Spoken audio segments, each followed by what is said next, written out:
श्री गुरुदासनम। हरे कृष्णा। तो कल के सेशन में, कल के वर्स में हमने डिस्कस करा था कि कैसे 31 था। तो उसमें हमने ये चर्चा करा कि कैसे अर्जुन बता रहे हैं कि भगवान short term Shreyas and Shreyas के विषय में बात कर रहे हैं। बता रहे कि देखिए भगवान लॉन्ग टर्म में भी, उससे पहले वो बता रहे थे कि देखो अभी तो मेरा हाथ पैर कांप रहे हैं, है ना। और फिर वो लास्ट वर्स में बताते हैं कि मुझे लॉन्ग टर्म में भी कुछ अच्छा, बहुत कुछ अच्छा नहीं दिख रहा है कि जिसके कारण मुझे इनका सबका वध करना चाहिए। तो लॉन्ग टर्म में भी मुझे कोई सही नहीं लग रहा है, ऐसा करके बता रहे हैं। तो श्रेयस के विषय में बात कर रहे हैं। अभी आगे चल के भगवान इसी चीजों की चेस्टाइज करेंगे अर्जुन को कि आप ऐसे बड़ी बड़ी बातें तो कर रहे हो, है ना। क्योंकि आप बोल तो रहे हो एक तरीके से कि लॉन्ग टर्म में मुझे कोई बेनिफिट नहीं दिख रहा है, लेकिन लॉन्ग टर्म आप कहाँ तक जा रहे हो? जस्ट जीतने के बाद आप एंजॉय नहीं कर पाओगे, उसी के विषय में सोच रहे हो। ये नहीं सोच रहे हो कि अल्टीमेटली यहाँ पे इंजॉयमेंट, मतलब ये ठीक उसी तरीके से कि नॉर्मल व्यक्ति जस्ट सोचे कि रिटायरमेंट वाली लाइफ बढ़िया होनी चाहिए, बट व्हाट आफ्टर रिटायरमेंट, है ना। एक टाइम आएगा, डेथ भी होने वाला है, उसके बाद का क्या?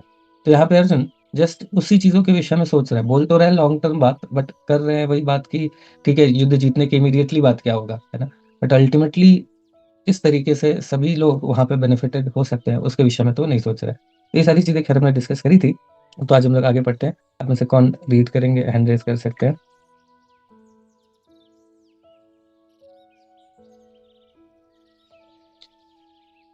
हाँ, शिल्पी शर्मा जी, आप पढ़ सकते हैं। हरे कृष्ण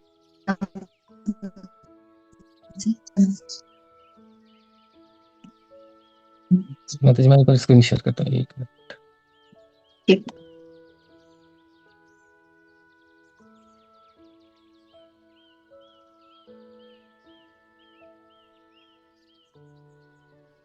ठीक है, अभी विजिबल है?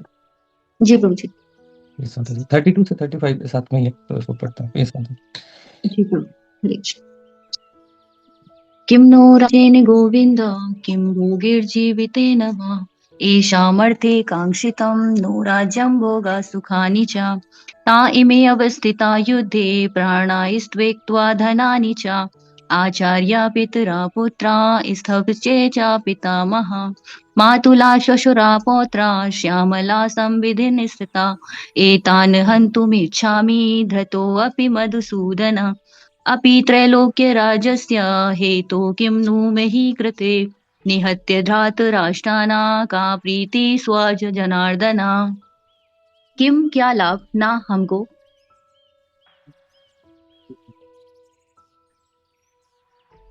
हाँ, माता जी आपकी राज्य आवाज। राज्य से गोविंद भोगे भोग से जीवितेन जीवित रहने से व अथवा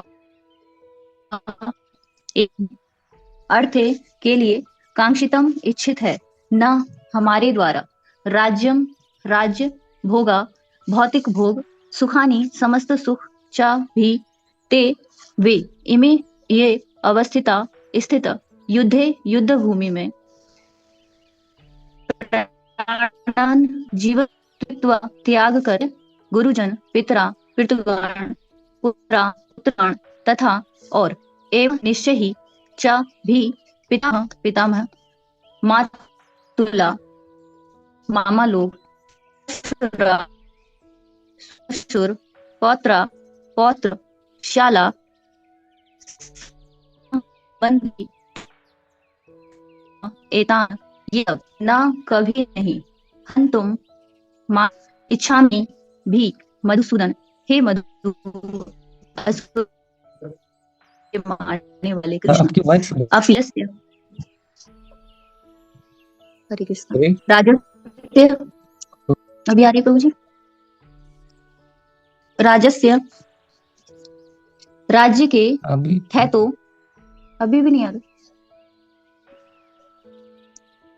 हाँ अभी ठीक है माता जी, ऐसे अभी आ कोई रही है तो ब्रेक, थोड़ी सी ब्रेक हो रही है, कोई बात नहीं माता जी। आप अभी अभी ठीक है, आप बोलिए। थोड़ा नेटवर्क लग रहा है शायद। इति प्रसन्नता स्यात् होगी जनार्दना हे जीवों के पालक हे गोविंद हमें राज्य सुख अथवा इस जीवन से क्या लाभ क्योंकि जिन सारे लोगों के लिए हम उन्हें चाहते हैं वे ही इस युद्ध भूमि में खड़े हैं हे मधुसूदन जब गुरुजन पितृगण पुत्रगण पितामह मामा ससुर पौत्रगण साले तथा अन्य सारे संबंधी अपना अपना धन एवं प्राण देने के लिए तत्पर हैं और मेरे समक्ष खड़े हैं, तो फिर मैं इन सबको क्यों मारना चाहूंगा, भले ही वे मुझे क्यों ना मार डालें। हे जीवों के पालक, मैं इन सबों से लड़ने को तैयार नहीं, भले ही बदले में मुझे तीनों लोग क्यों ना मिलते हों। इस पृथ्वी की तो बात ही छोड़ दें, भला धृतराष्ट्र के पुत्रों को मारकर हमें कौन सी प्रसन्नता मिलेगी।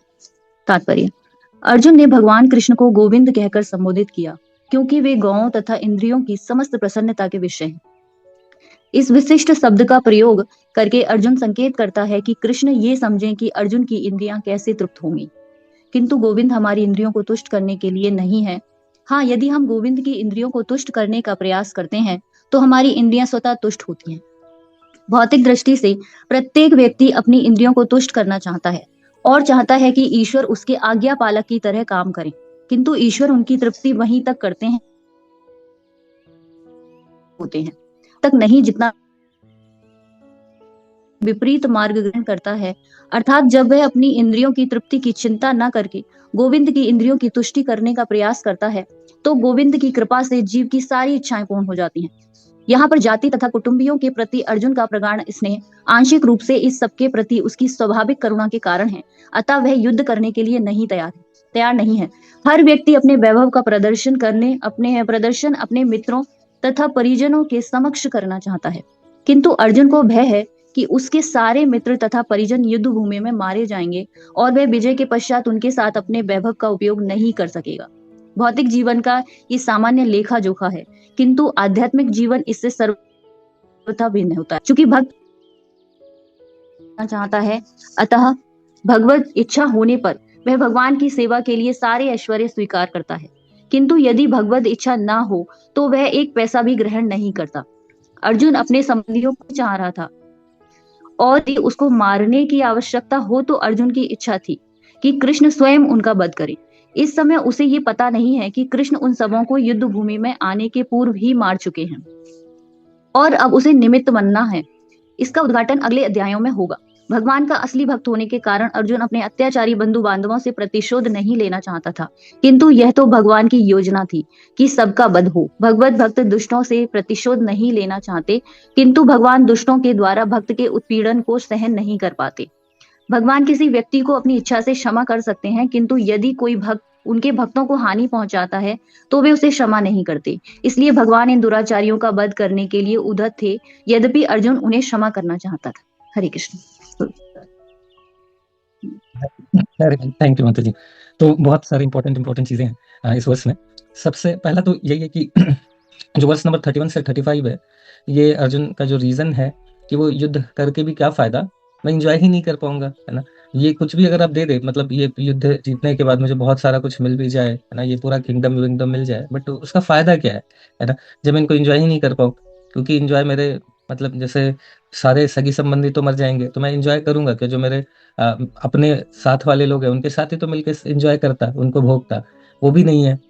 बट तो फिर मैं क्या इंजॉय करूंगा, ना तो कोई दुर्योधन वुर्योधन कोई नहीं बचेगा, तो फिर मतलब फिर मैं करूंगा क्या इन सभी को लेके भी, है ना। तो ऐसा करके बता रहे ठीक है भगवान, कोई बात नहीं, वही भले मार दे मुझे, बट मुझे क्या फायदा, है ना। तो सुन के लग रहा है कि हाँ बात तो सही है, अच्छी बात कह रहे हैं कि कितना मतलब अपने सगी संबंधियों के लिए अपने जीवन, है ना, अपने जीवन को भी अपने जीवन, अपना धन संपत्ति सबको त्यागने के लिए रेडी है। तो ये लग रहा है कि चलो बहुत अच्छी बात कर रहे हैं। अल्टीमेटली यही है कि सेक्रीफाइस करने की ये बात कर रहे हैं, है ना। तो सेक्रीफाइस करना ही तो चाहिए, तो ये तो सही बोल रहे हैं, तो अर्जुन इसमें गलत क्या बोल रहे हैं, है ना। तो अगेन इसमें गलत जो है वो ये है कि यहाँ पे भी जो रियल मायने में जो सेक्रीफाइस है ना, जो वैराग्य है, इसका मतलब ये सिर्फ अगर हम जैसे मतलब ये जो सेक्रीफाइस वैराग्य अल्टीमेटली किसकी प्रसन्नता के लिए करना है, तो वो भगवान की प्रसन्नता के लिए ही करना है ना। हम अगर ये सेक्रीफाइस जस्ट इसीलिए कर रहे हैं कि क्या मतलब कोई व्यक्ति कई बार खुद के इंद्र तृप्ति के लिए या तो सेक्रीफाइस करता है, कष्ट लेता है, और या तो फिर क्या करता है अपने नियर एंड डियर वंस के लिए ले रहा है। बट ये अल्टीमेटली श्रील प्रभुपाद जी इसको बताते हैं एक्सटेंडेड सेंस ग्रेटिफिकेशन, है ना। ये सुन के थोड़ा सा मतलब इमीडिएटली थोड़ा समझ में नहीं आता है कि अरे इसमें गलत क्या है। परिवार के लिए कोई व्यक्ति कार्य कर रहा है तो अच्छा ही तो है। अर्जुन भी यहाँ पे बोल रहे हैं, यहाँ मैं लेट माई रिलेटिव्स एंजॉय, मैं 12 घंटे जॉब कर लूंगा, 14 घंटे 16 घंटे जॉब कर लूंगा, है ना, तो मेरे रिलेटिव्स को एंजॉय करने दीजिए, है कि नहीं।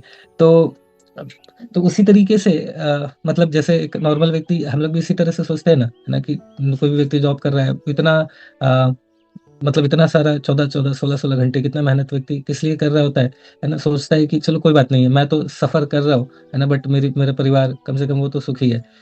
तो या तो व्यक्ति या तो अपने इंद्र तृप्ति के लिए कार्य करता है, थोड़ा सा ऊपर जब उठ जाता है तो वो सोचता है कि चलो मेरे परिवार के लिए सेक्रीफाइस करना चाहिए, है ना, अपने भले कष्ट सह लो। उससे ऊपर जब चेतना का स्तर उठता है तो व्यक्ति सोचता है कि नहीं, सिर्फ परिवार ही मेरा नहीं है ना, ये गौतम बुद्ध नगर के का भी मेरा है ना, तो थोड़ा सा ऊपर उठता है। उससे ऊपर उठता है तो पूरे यूपी के लिए सोचेगा, उससे ऊपर है तो पूरे भारत के लिए सोचेगा, एंड उससे ऊपर है तो पूरे पृथ्वी के लिए सोचेगा, है ना। नहीं तो क्या सोचते हैं कि लोग, चलो ठीक है, पृथ्वी मतलब जैसे पृथ्वी के लिए सोचते हैं तो क्या करते हैं, अभी जैसे प्लास्टिक प्लास्टिक को अंतरिक्ष में भेज दिए उसके पहले भी है, पृथ्वी से भी पहले भूमंडल के लिए सारा प्लास्टिक सारा कचरा उठा के कहाँ डाल दो, समुद्र में डाल दो, है ना। तो ये भी वेल विशर ही लोग हैं, है ना, लेकिन अगेन एक लेवल है उससे ऊपर, पृथ्वी नहीं नहीं, पृथ्वी पानी में भी मत डालो, ऊपर फेंक दो अंतरिक्ष में।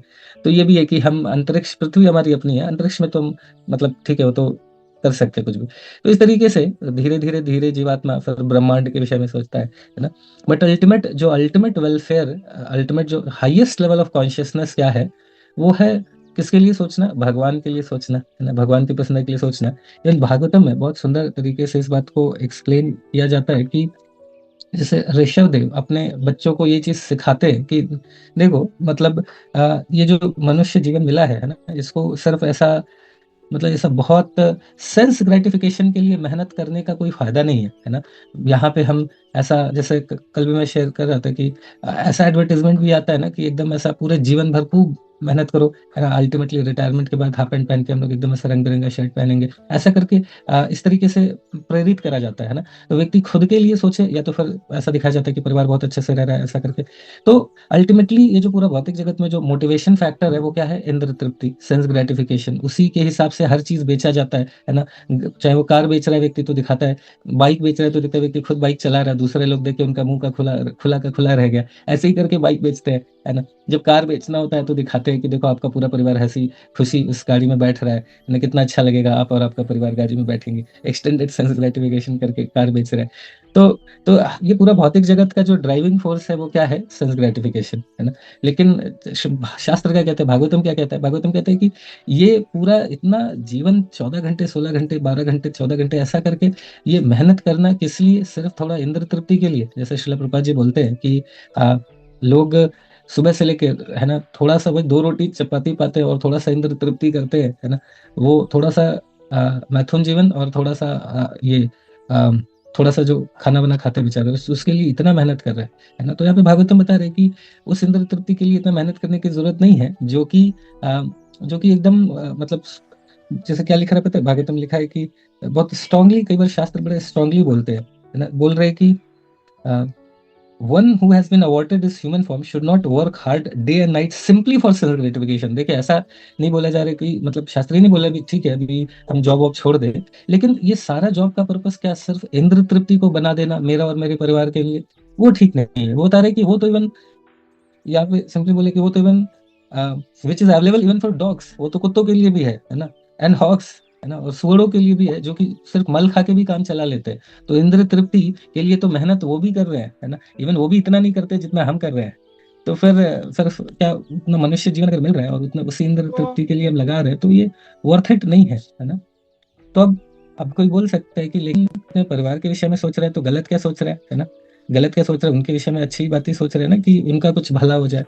तो तो उनके अंदर तृप्ति के विषय में भी सोचना कोई गलत तो नहीं है, तो ऐसा कोई सोच सकता है। तो उसमें फिर आगे भागवत में अगेन अगेन यही चीज बताया जाता है, ऋषभदेव बताते हैं, भगवान ऋषभदेव फिर अगेन बताते हैं कि देखो आप अगर रियल में अगर आपके डिपेंडेंट्स के लिए कुछ भला चाहते हो तो आप उनको जस्ट इंद्र तृप्ति प्रोवाइड करके भला थोड़ी कर सकते हो उनको। अगर आप उनका जेन्युइनली भला चाहते हो तो फिर उनको उनके जीवन को इस तरीके से आप गाइड करो कि उनको कभी इस भौतिक जगत में दुखालयम शाश्वतम शरीर संसार में उनको वापस आना नहीं पड़े। अगर आप रियल में उनका वेलफेयर चाहते हो तो जस्ट सेंस ग्रेटिफिकेशन के वस्तुओं को प्रोवाइड करना, ये कोई बहुत मतलब बड़ाई की बात तो है नहीं, है ना।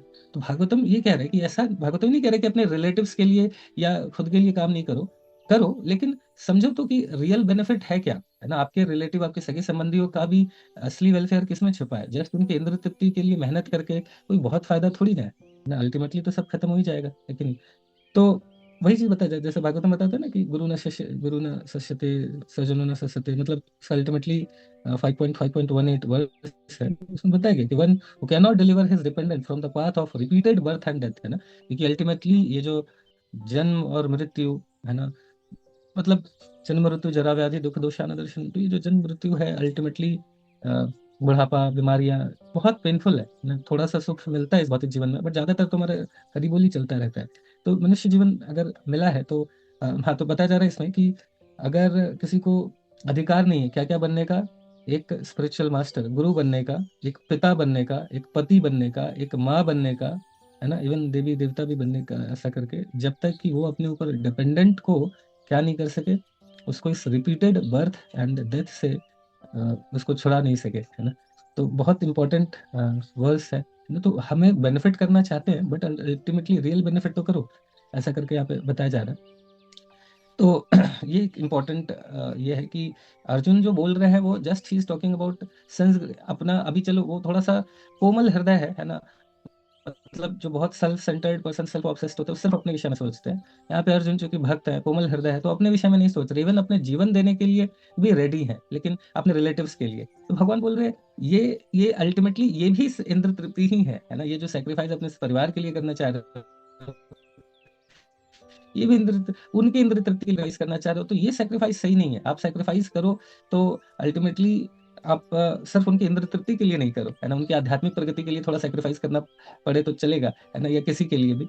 अ, और ऐसा नहीं है कि सिर्फ अपने रिलेटिव्स के विषय में ही करो, सेक्रीफाइस करो फिर सभी के लिए करो, सभी तुम्हारे अपने ही हैं। तो एक तो ये प्रॉब्लम है कि जो सेक्रीफाइस और सब बातें कर रहे हैं सिर्फ अपने अपने रिलेटिव्स के लिए ही बात कर रहे हैं, तो एक ये समस्या है ना, कि फिर अगेन वो डुअलिटी में आ रहे हैं, है ना, कि ये मेरे अपने, ये मेरे पराये हैं, तो ये भी ठीक नहीं है। ये आध्यात्मिक जीवन तो इस तरीके से कार्य नहीं करता है ना, कि मेरे शरीर से जुड़े लोग अपने हैं, शरीर से जुड़े अपने नहीं हैं। तो एक तो ये प्रॉब्लम है, और दूसरा उनका वेलफेयर भी ठीक से नहीं समझ पा रहे, जस्ट सोच रहे कि उनका तृप्ति उनका वेलफेयर है ना। तो ये दो पॉइंट है जो अर्जुन जो सोच रहे हैं, इसमें दो समस्या हो रही है। एक तो सिर्फ अपने सगी संबंधियों के विषय में सोच रहे हैं, बाकी सबके विषय में नहीं सोच रहे, और दूसरा उनका भी उनके इंद्र तृप्ति के विषय में सोच रहे हैं, है ना, कि ये बढ़िया इनके इंद्र तृप्ति हो, लेकिन अल्टीमेटली उनकी क्या, उनका आध्यात्मिक प्रगति किसमें है क्या नहीं है, ये इसके विषय में नहीं सोच रहे। तो ये सारी समस्याएं भी अर्जुन के साथ दिख रही है ना।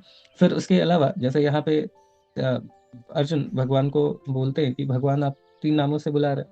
एक तो गोविंद बोलते हैं, गोविंद। तो गोविंद में जैसे प्रभुपाद जी प्रकट में बताते हैं कि गोविंद का मतलब दो चीज है ना। गोविंद, गो मतलब गाय और सेंसस बोलते हैं, और उनको आनंद देने वाला, है ना। तो अभी तो भगवान को गायें भी बहुत प्रिय है, जैसे हम वो गोवर्धन लीला में देखते भी हैं कि कैसे जो इंद्र हैं वो इतना अपराध करते हैं भगवान के चरणों में, ब्रजवासियों के चरणों में। तो फिर उनके गुरु बोलते हैं कि अभी तुम कृष्ण के सामने जाओगे तो तुम्हारा हरि बोल कर देंगे, अभी तुम आके तुम सामने मत जाओ, तुम एक काम करो, सूर्य को आगे रखो, तुम पीछे रहना, है ना। तो सूर्य आगे, गाय आगे आगे जाती है, कृष्ण के पीछे पीछे जाते हैं। तो भगवान को जो गौ माता है बहुत प्रिय है ना। गौ के बाद बताते हैं, नम ब्राह्मण देवाय, नमो ब्राह्मण देवाय गो ब्राह्मण हिताय च, है ना। तो जो मतलब भगवान को गाय बहुत प्रिय है, तो इसीलिए एक तो वो भी है गोविंद का मतलब। और दूसरा यहाँ पे जो इम्पोर्टेंट पॉइंट ये है कि गोविंद मतलब सेंसेस भी है। तो अर्जुन भगवान से बोल रहे हैं, देखो आप तो सबके सेंसेस को सेटिस्फाई करते हो, तो आप ऐसी बातें क्यों कर रहे हो जैसे मैं डिस्टर्ब हो रहा हूँ, मेरे विषय में भी तो सोचो, है ना। तो यही यहाँ पे प्रॉब्लम हो रहा है कि जैसे प्रभुपाद जी इस बात को एक्सप्लेन करते हैं कि यही समस्या है कि हर व्यक्ति क्या सोच रहा है, भगवान के पास किस लिए जाता है ना। भगवान को व्यक्ति जिन्न समझता है, ऑर्डर सप्लायर, है ना, कि भगवान, है ना, भगवान खड़े रहे, है ना, ये लो मतलब थोड़ा सा 2.5 ml दूध, है ना, 10 ml दूध लो, है ना, और मेरा पूरा एकदम बारिश कर दो, है ना, दूध की। तो इस तरीके से हम लोग छोटा सा थोड़ा सा भगवान को देख के क्या सोच रहे हैं कि बिजनेस, बेसिकली बिजनेस करते हैं ना, कि ये दोगे तो ये मिलेगा। मतलब तो भगवान के पास इसीलिए जा रहे हैं, है ना, भगवान के पास क्या जा रहे हैं कि माँ मुरादे पूरी कर दे, हलवा बांटूंगी टें टें, है कि नहीं। तो अगर नहीं पूरी करोगी तो फिर मैं हलवा बांटूंगी नहीं, खुद खा जाऊंगी, है कि नहीं, एक भी नहीं दूंगी। तो फिर ये बिजनेस करना थोड़ा ठीक नहीं है ना। भगवान के पास हम जा रहे हैं तो भगवान समझना है कि भगवान, हम कैसे भगवान की सेवा कर सकते हैं, ये भाव होना चाहिए, है ना।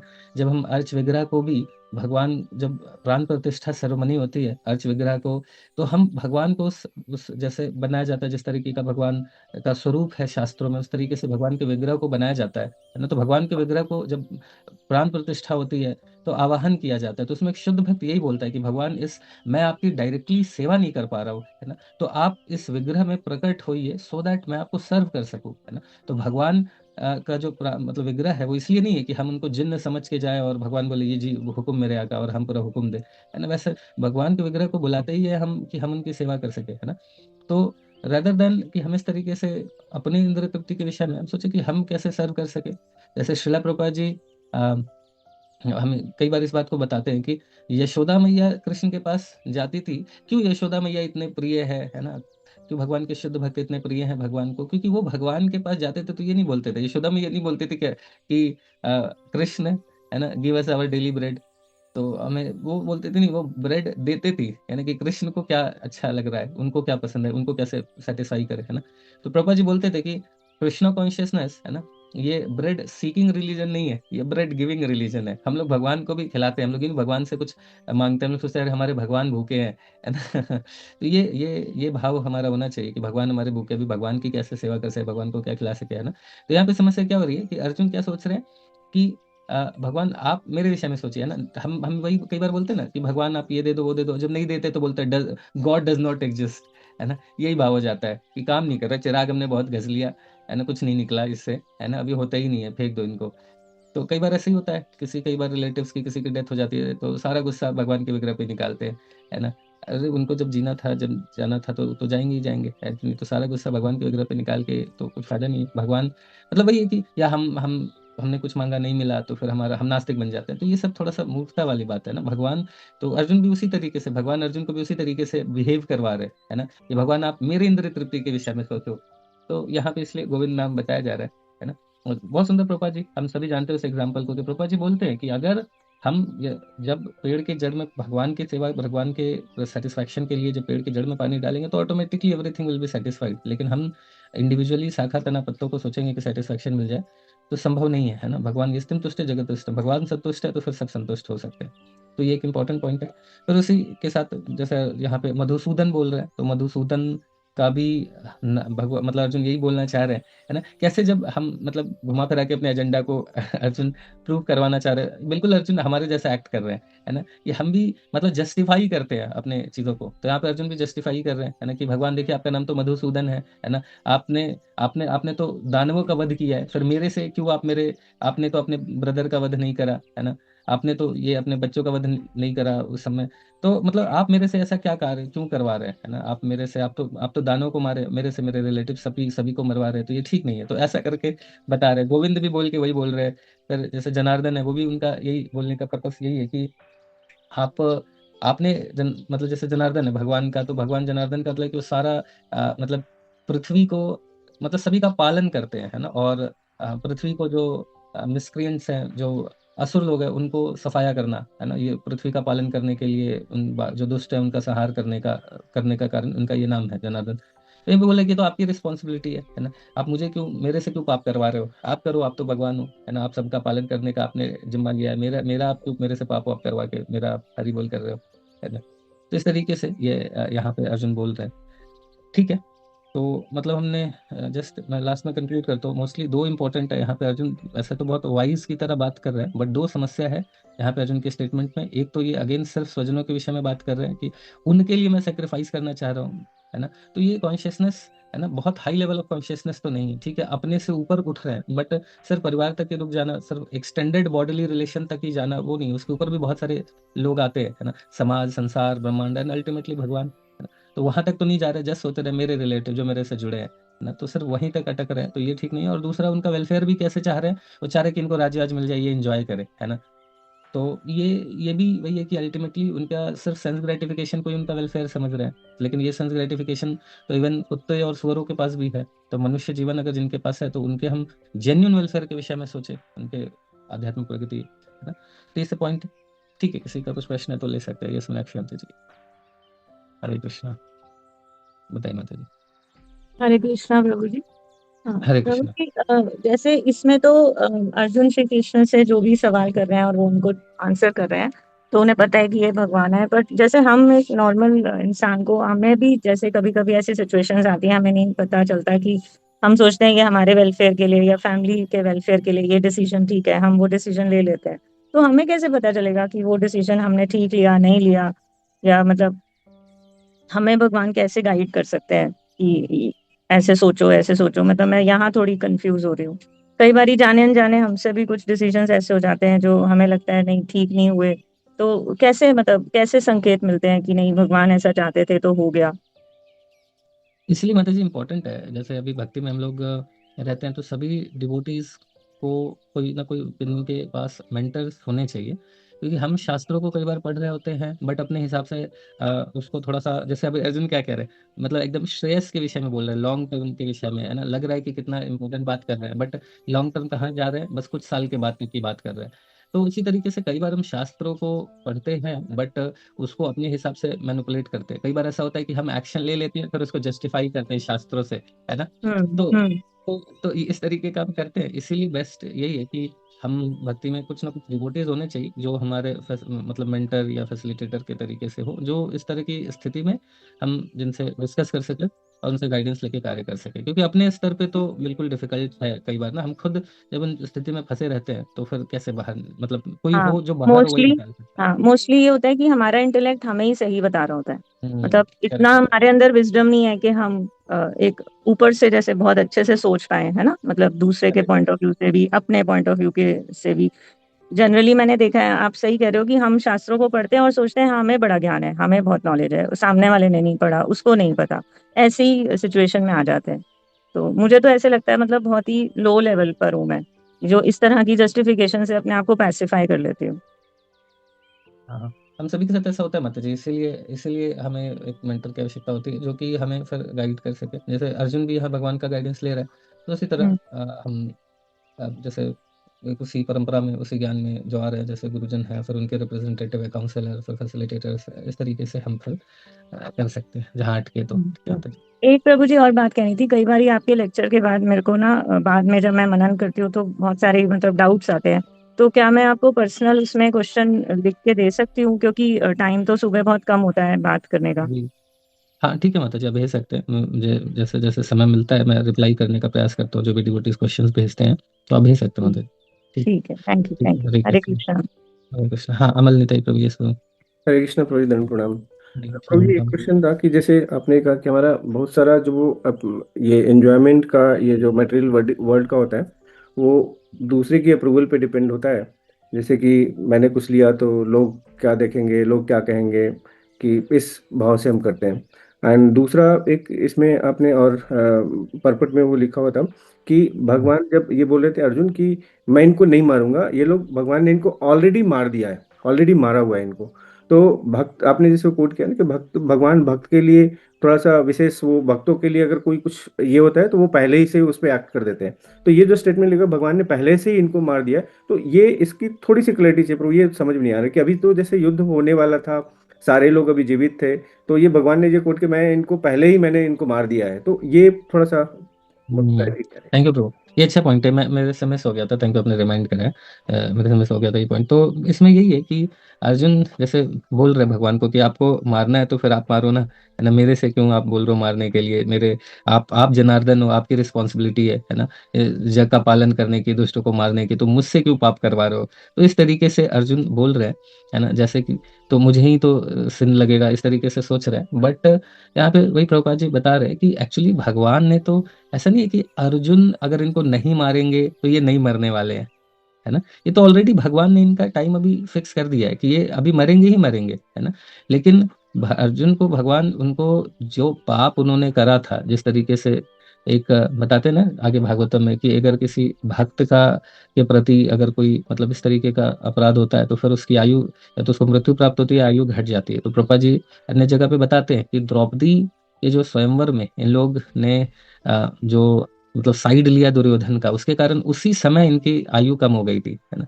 उस समय उनकी आयु कम हो गई थी, उसी समय ये हो गया था कि अभी मरने वाले हैं। तो भगवान ने उसी समय यहाँ युद्ध में जाने से पहले ही उनको उनका सबका टाइम पीरियड जो है 200 साल से घट के, है ना, इतने दिन लिख दिया था। तो वही वो, तो भगवान ने ऑलरेडी उनको मार दिया इन द सेंस कि उनकी आयु थी इतने साल तक जितने भी थी, उसने उन्होंने अपराध किया, भगवान ने ये बोल दिया अभी इतना ही जीने वाले हैं। अब तो बस अर्जुन को बोल रहे हैं कि आप मारो, और आप मारो, बट आपको तो निमित्त बना रहा हूं, मारने वाला तो मैंने तो ऑलरेडी इनको मार दिया, मतलब इनकी मृत आयु कम कर दी है, ऐसा करके। तो ये पॉइंट है, ठीक है ब्रो। ठीक है, हरे कृष्णा। ठीक है, अग्निमित्र प्रभु, यस प्रभु जी। हाँ, अच्छा, मेहरबान सिंह प्रभु जी से पूछ लेते हैं, अग्निमित्र में भी आपका प्रश्न कल ले लेंगे। प्रभु जी ने फर्स्ट टाइम पूछा, यस प्रभु, बताइए प्रभु, मेहरबान प्रभु जी।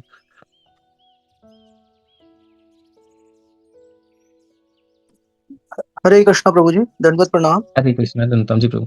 प्रभु जी, एक तो अभी जो आप ये बता रहे थे कि जैसे भगवान ने कह रहे हैं कि मैं तो उनको पहले ही मार चुका हूँ, तो मैं तो सिर्फ एक क्रिया करनी है, मतलब समाज जो लोग देख सके। अगर ऐसा है, इसमें तो फिर कंफ्यूजन नहीं होगा प्रभु जी? लोग यही सोच लेंगे कि यार ये तो पहले ही से इनका लिखा हुआ है मरना, और लोग ही अपराध करना स्टार्ट कर देंगे, किसी को भी कोई भी मार देगा, जरा सी झगड़ा हुआ और उन्होंने सोच लिया यार तुम तो पहले, भगवान ने तुम्हारी एज इतनी ही कर रखी है और आपका तो मर चुके और मैं आपको मार देता हूँ, मार दिया, और आदमी को कभी एहसास ही नहीं होगा वो गलत कर रहा है। करेक्ट है प्रभु। तो देखिए, अच्छा अच्छा पॉइंट है ये तो। बस वही है कि भगवान को जिसको कर्म फल देना है वो तो देंगे, बट हमें हमें इसी बात का ध्यान रखना है कि हम जब इंस्ट्रूमेंट बने तो हम इंस्ट्रूमेंट भगवान के सही चीजों के लिए बने। कोई भी अगर दानव भी है, अगर हम लोग देखते हैं कि कई बार असुर असुर लोग किसी का वध कर रहे हैं, तो असुर भी किसी का ऐसा फालतू फोकट का वध तो नहीं कर सकते। वो मतलब उन्हीं लोगों का कर्म फल है, वही डिलीवर कर सकते हैं, बाकी ऐसा नहीं है कि वो रैंडमली किसी को भी मार सकते हैं। तो भगवान इंस्ट्रूमेंट तो बनाते हैं, अच्छी चीजों के लिए भी किसी को भगवान को बनाना पड़ता है, गलत चीजों के लिए भी, मतलब किसी को सुख देने के लिए भी किसी को इंस्ट्रूमेंट बनाना होता है, और किसी को दुख देना है, कष्ट देना है, उसके लिए भी भगवान तो किसी न किसी को बनाएंगे ही इंस्ट्रूमेंट। अब दुख तकलीफ वगैरह देना है तो असुर लोगों को उधर आगे कर देंगे। तो हमारा यही, बट उसका रिएक्शन तो हमें झेलना ही पड़ेगा ना, है ना, रिएक्शन तो हमें ही झेलना पड़ेगा। तो यहाँ पे इसलिए हमें तो यही, हमारे इन पे देखा जाए तो हमें भगवान से यही प्रयत्न करना है कि भगवान हमें एटलीस्ट, हम मतलब आप हमें भक्ति को आगे बढ़ाने का, लोगों को आपसे कनेक्ट करने का इंस्ट्रूमेंट बनाइए, है ना, लोगों को कर्म फल देने का इंस्ट्रूमेंट हमें मत बनाइए। तो यही प्रार्थना हमारी होनी चाहिए। और यहाँ पे अर्जुन को भगवान इसलिए बोल रहे हैं क्योंकि अर्जुन एज क्षत्रिय हैं, एज ए राजा है, तो उनकी रिस्पॉन्सिबिलिटी है उनको जो गलत कार्य कर रहे हैं उनको मारना। तो इसलिए भगवान अर्जुन को स्पेशली बोल रहे हैं। आगे चल के हम लोग देखेंगे जब पाप के विषय में चर्चा होगी ना, कि मुझे पाप लगेगा, तो इसको फर्दर एक्सप्लेन करेंगे भगवान। ऐसा नहीं है आपको ये कार्य करने से आपको पाप नहीं लगेगा, बिकॉज ये आपकी रिस्पॉन्सिबिलिटी है, ऐसा करके। ठीक है प्रभु। जी प्रभु जी, बट वही है ना कि कन्फ्यूजन के समझ नहीं आता कि मतलब डिसीजन, क्योंकि वहां तो चलो भगवान उनको बता रहे थे, तो अर्जुन को तो पता है कि तो भगवान है, भगवान जो भी कह रहे हैं वही सही है, वो मुझे करना है। पर ऐसे आज के टाइम पे हमें बताने के लिए भगवान तो यानी हम नहीं समझ पाते, मतलब हम तो सेंस में अपनी बात नहीं कर रहा, मैं जी जनरली किसी भी व्यक्ति की बात कर रहा हूँ। अब क्षत्रिय तो आज के समय में भी क्षत्रिय है। अब क्षत्रिय यही सोच ले, किसी से जरा सा झगड़ा हुआ, कोई बात हुई और उसने कहा भाई क्षत्रियों का तो धर्म ही यही है कि भाई युद्ध करना, और उसने युद्ध करा, उसको मार दिया या कुछ भी करा, तो कहीं ना कहीं उससे कंफ्यूजन पैदा होता है प्रभु जी। प्रभु जी, देखिए, क्षत्रिय मतलब कास्ट वाले क्षत्रिय से नहीं चलेगा काम ना। क्षत्रिय मतलब कौन है, जो जिसकी रिस्पॉन्सिबिलिटी है। जैसे अभी आर्मी वाले लोग हैं, तो वो रियल में क्षत्रिय हैं, है ना। वो तो कर रहे हैं ना, मार रहे हैं लोगों को, क्यों? क्योंकि उनकी ये रिस्पॉन्सिबिलिटी है मारना। तो उनको पाप नहीं लगेगा ना, बिकॉज वो तो रक्षा के लिए लड़ रहे हैं। लेकिन अगर कोई जस्ट बोले कि मैं क्षत्रिय हूं, तो आपको बनाया किसने? अथॉरिटी किसने दी? जज है, वो किसी को पनिशमेंट देता है, फांसी देता है, बिकॉज एडमिनिस्ट्रेशन उसको चलाना है, नहीं चलाएंगे तो गड़बड़ हो जाएगा। तो जो जिसकी रिस्पॉन्सिबिलिटी है ना, जज की रिस्पॉन्सिबिलिटी है, पुलिस की रिस्पॉन्सिबिलिटी है, तो उस रिस्पॉन्सिबिलिटी को हमें पालन करने से कोई प्रॉब्लम नहीं होगा। समझ रहे हैं प्रभु? ऐसा है। जी जी प्रभु जी, जी प्रभु जी, समझ में आ रहा है। अच्छा प्रभु जी, एक चीज और बताइए, कल जैसे अर्जुन कृष्ण से बोल रहे थे कि ये तो मेरे सगे संबंधी हैं और मेरे परिवार के लोग हैं, मैं इनसे युद्ध करके अगर मैं जीत भी गया या मुझे राज्य भी मिल गया तो उससे मुझे कोई फायदा नहीं है। तो कृष्ण उनको बोलते हैं कि तुम अपने बारे में सोच रहे हो और अपने संबंधियों के बारे में सोच रहे हो, ये गलत है। तो बट प्रभु जी, ये कल आपका सेशन बंद हो गया था, तो मैं क्वेश्चन पूछ नहीं पाया था ये। तो प्रभु जी एक चीज बताइए, जैसे इसमें, जैसे अगर हम रामायण में जाते हैं, भगवान राम थे, तो जब इनको हम्म। बर्दाश्त मिलता है तो लक्ष्मण नाराज होते हैं भगवान से, तुम कैसे क्षत्रिय हो और तुम्हारा धर्म है, तुम अपना धनुष उठाओ और युद्ध करो भरत के प्रति। और ये उस समय राम उनको यही कहते हैं, मैं किससे युद्ध करूं इस राज्य के लिए, एक संपत्ति के लिए, राज्य के लिए, मैं अपने भाइयों से अपने बंधुओं से युद्ध करूं तो ऐसे राज्य का और क्या फायदा। उस समय वो तो यही उदाहरण देते हैं प्रभु जी, लेकिन कृष्ण हाँ उदाहरण अपना चेंज कर देते हैं कि तुम अपने बारे में और उसके बारे में सोच रहे हो, तुम्हें समाज अलग सोचना चाहिए। क्योंकि अगर हम जीवन में आए हैं तो सबसे पहला उत्तरदायित्व तो हमारा अपने परिवार के साथ है, पहले परिवार, उसके बाद समाज, उसके बाद देश, स्टेप बाय स्टेप हम बढ़ते हैं। तो अगर करेक्ट ऐसा बोलता है तो उसमें गलत कैसे हो गया वो।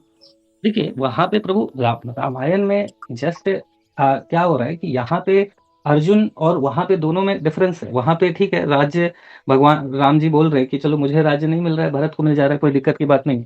बट यहाँ पे तो जो गलत कार्य हुआ है ना उनको, जब यहाँ पे उनको मतलब देखिए उनका मेनली जो सबसे इम्पोर्टेंट रीजन यही है महाभारत युद्ध का कि द्रौपदी का जो अपमान हुआ ना, वो सबसे इम्पोर्टेंट रीजन है। तो वहां पे सिर्फ राज्य के लिए नहीं लड़ने के लिए भगवान बोल रहे कि ये अन्याय हुआ। अभी आगे चल के भगवान ये सारी चीजें बताएंगे कि देखो आप अगर इस तरीके से करोगे तो बाकी आपके पास पावर है, और आप अगर नहीं एक्शन लोगे, आप रिस्पॉन्सिबल हो, राजा हो, आप नहीं करोगे तो फिर वो तो मतलब फिर वो आप तो फिर तो आप तो उसको बहुत मोटिवेट कर दिए, फिर वो सभी के साथ ऐसा करेंगे। तो ऐसे कई सारी चीजें आगे फिर हम लोग इसको डिस्कस करेंगे, खैर प्रभु। बट यहाँ पे वही है कि दोनों में अलग अलग है ना, वहाँ पे तो जस्ट ठीक है इनकी जगह इनको मिल रहा है, बट इस तरीके का जिस तरीके से व्यवहार हुआ द्रौपदी महारानी के साथ उस तरीके का तो नहीं है ना। तो ये वहां अच्छा, पे यहाँ पे प्रभु जी एक बात समझ में मुझे ये आई, आप ये कहना चाहते हैं कि ये जो युद्ध था वो राज्य के लिए नहीं था, वो युद्ध था द्रौपदी के अपमान के लिए, करेक्ट है मतलब प्रभु? वो सबसे सबसे इम्पोर्टेंट रीजन है, वो सबसे इम्पोर्टेंट रीजन है कि क्यों चाहते हैं भगवान युधिष्ठिर महाराज को राजा बनाना। बिकॉज जितने भी क्वालिटीज हैं एक राजा को चाहिए वो सारे युधिष्ठिर महाराज के अंदर थे। तो भगवान इसलिए उनको चाहते थे कि वो राज्य करे, है ना। और बाकी लोग इस तरीके का कार्य कर रहे थे, तो जिसके कारण भगवान नहीं चाहते थे कि ऐसे लोग राजा बने। तो इसलिए भगवान चाह रहे थे कि उनको ये सारे दुष्टों को उस पर विनाश किया जाए ऐसा करके। जी जी प्रभु, हरे कृष्ण प्रभु। ठीक है प्रभु, हरे कृष्णा। तो हम लोग यहाँ पे रुकते हैं फिर। हरे कृष्णा। भगवद गीता यथारूप की जय, अनंत कोटि वैष्णव की जय, जगत विष्णु प्रपात की जय, निताई गौर प्रेमानंद, हरि हरि बोल। Hare Krishna, Hare Krishna, Krishna Krishna, Hare Hare, Hare Rama,